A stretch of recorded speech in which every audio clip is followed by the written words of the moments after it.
Well, hello everyone. We're going to get started in just a little bit here. We've got a few more people that are joining us and signing on. So thank you for your patience. We'll get started here shortly.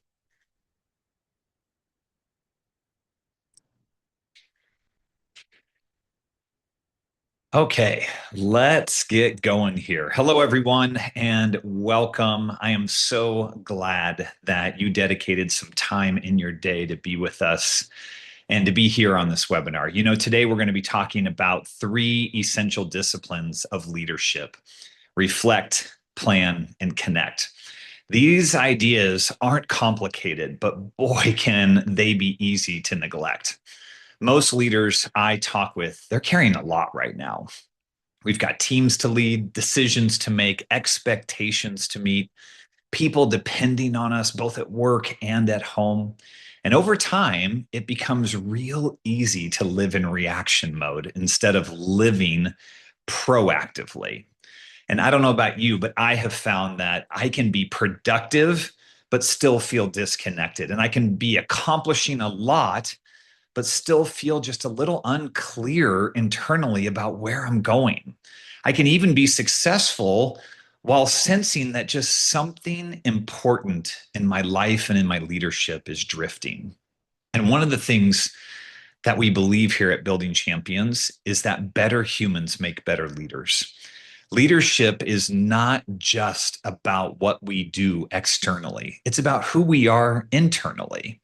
Because what's happening on the inside of a leader eventually impacts how others experience their leadership. And the reality is, healthy leadership doesn't happen by default, it happens by design. So today, I want to create just a little space for you to slow down and think about three disciplines that help leaders live and lead with greater purpose.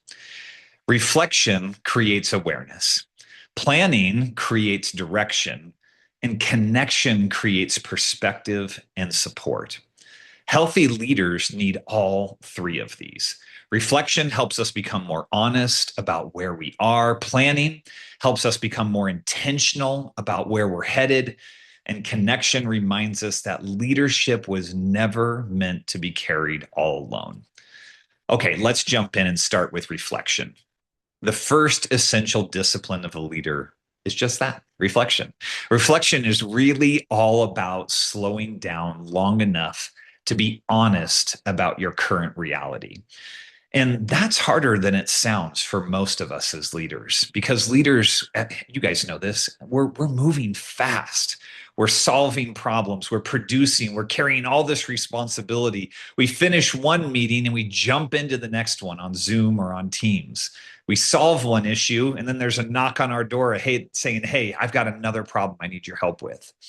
And if we're not careful, we slowly lose the space to assess how we're really doing. And if we're not careful, that's where drift can start to set in. Drift rarely happens all at once. It happens quietly over time. It happens when our calendars slowly disconnect from our priorities. It happens when we spend so much time leading others that we stop paying attention to our own health, mindset, relationships, or pace. We like to say at Building Champions, self-leadership precedes team leadership. I've experienced that personally in different seasons of my leadership, and maybe you have too, where you start to drift away from your most important priorities. And one of the things that I've found that helps me get back on track is reflection.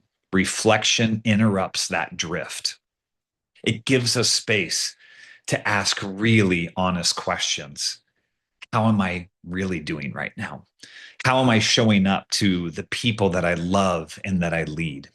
What's working right now and what's not? What feels out of alignment? Where am I reacting instead of leading with purpose and intentionality?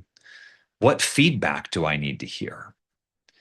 One of the clearest indicators of our priorities is actually our calendar, because our calendars reveal what consistently gets our attention, our energy, and our focus. Reflection helps us become more honest about whether our lives are aligned with what matters most. And one of the most important things reflection gives us is clarity around our current reality, not the polished version that we like to show up on LinkedIn or on social media, not the version that we present professionally in meetings, but the true, honest version. Our habits, our pace, our priorities, our energy, our leadership presence. And while that kind of honesty can sometimes feel really uncomfortable, clarity is actually a gift. Because once we clearly see where we are, we can begin making intentional adjustments.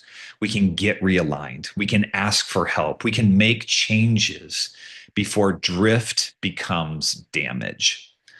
Reflection also helps us become more aware of the experience others are having with our leadership because our intent and our impact are not always the same. We may intend to communicate clearly, but our team experiences confusion.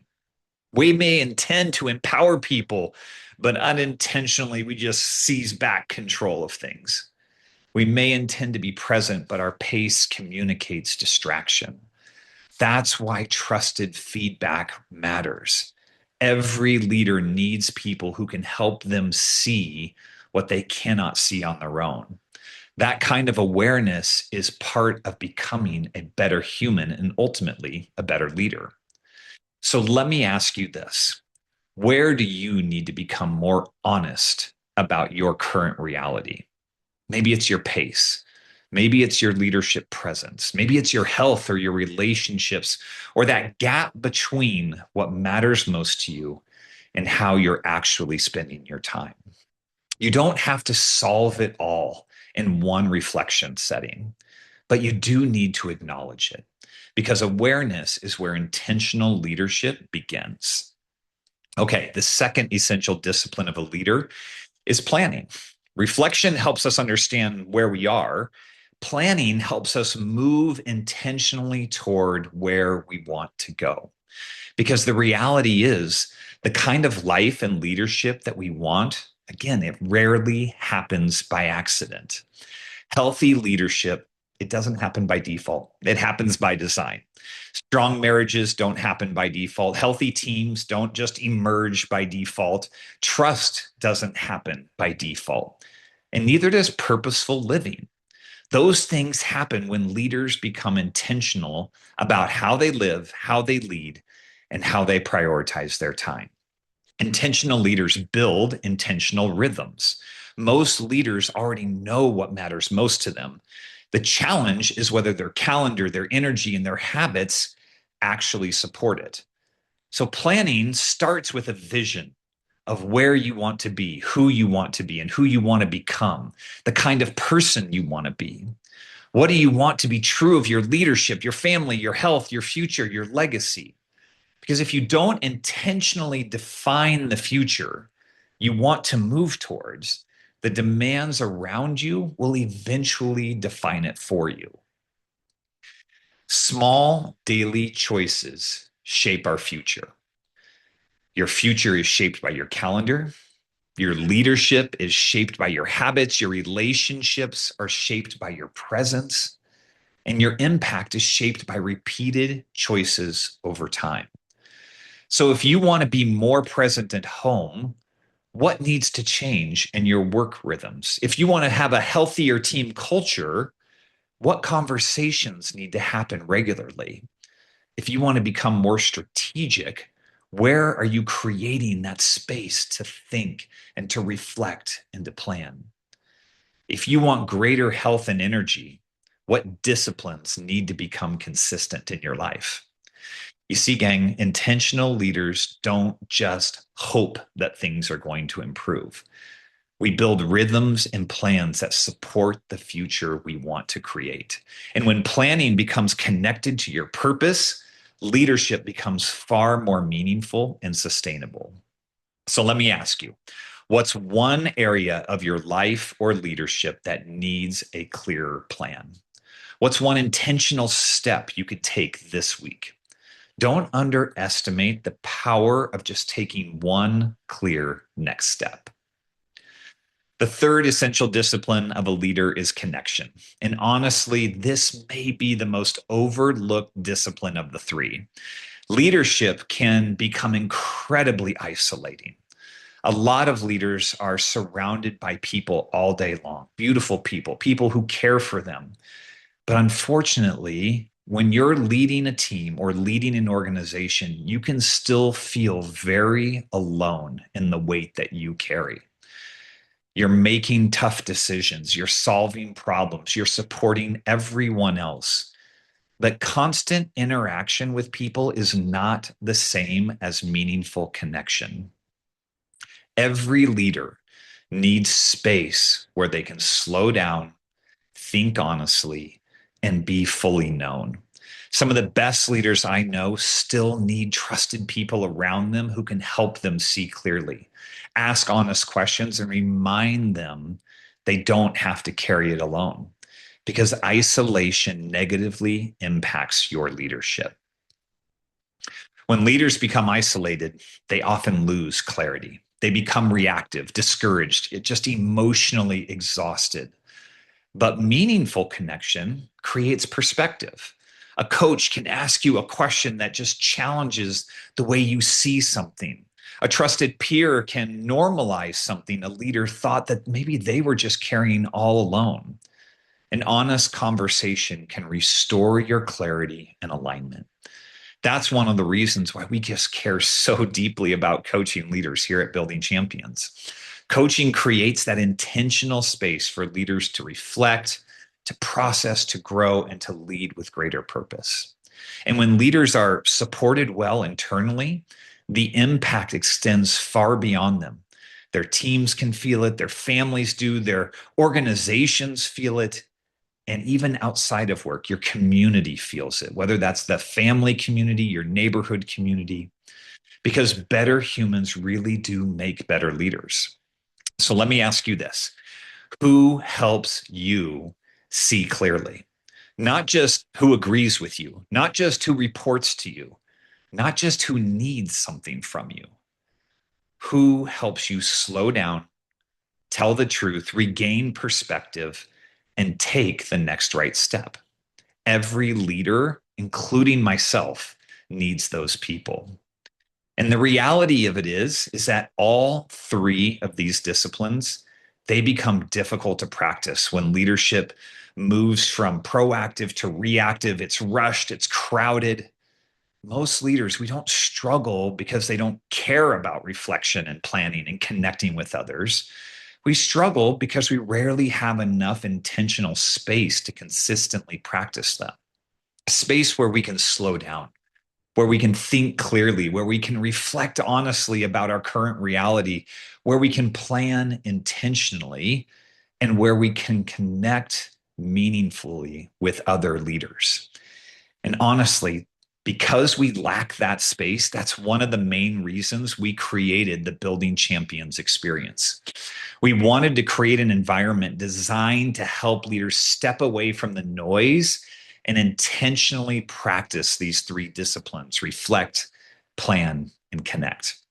BCE was designed to help leaders create space to live and lead with greater purpose. It's not just another event filled with information that we're throwing at you. It's an environment that we've intentionally designed for reflection, planning, connection, and to help you gain the clarity you need as a leader. I have attended BCE a number of times as a client before becoming a coach and as a coach. And I can tell you those 4 days in Sun River in Central Oregon are some of the most powerful and impactful days of my life and of my leadership when I look back at them, because they gave me the opportunity to slow down, evaluate where I was, and think intentionally about where I was headed. And then I returned home with greater clarity, a renewed purpose, and the plans that I needed, and the support and encouragement from other leaders to make it happen. That's what we've designed this event for. You're going to connect with experienced executive coaches, growth minded leaders who understand the realities and the responsibilities of leadership. And like I said, you're going to leave with practical next steps, a fresh perspective, and just a clearer vision of how you want to lead moving forward. Because again, healthy leadership, it doesn't happen by default. What's it happen by? Design. So if you're in a season where you need clarity, recalibration, encouragement, or simply space to think more intentionally, want to encourage you and I want to personally invite you as a former client and attendee, as a coach, and now as president of Building Champions. Please consider joining us at the Building Champions experience. I really hope that I get to see you there. All right, folks, thanks for spending some time with me today. My hope is that this conversation just simply created a little space in your day to pause, reflect, and think intentionally about how you want to live and lead moving forward. Better humans really do make better leaders. I hope we get to see you at the Building Champions experience. If you want to know more about how our coaching helps leaders grow, teams thrive, and organizations win, check us out at buildingchampions.com. You can scan these QR codes here. Thanks for being with me today. I hope to see you at the experience. Take care. Have a great rest of your day.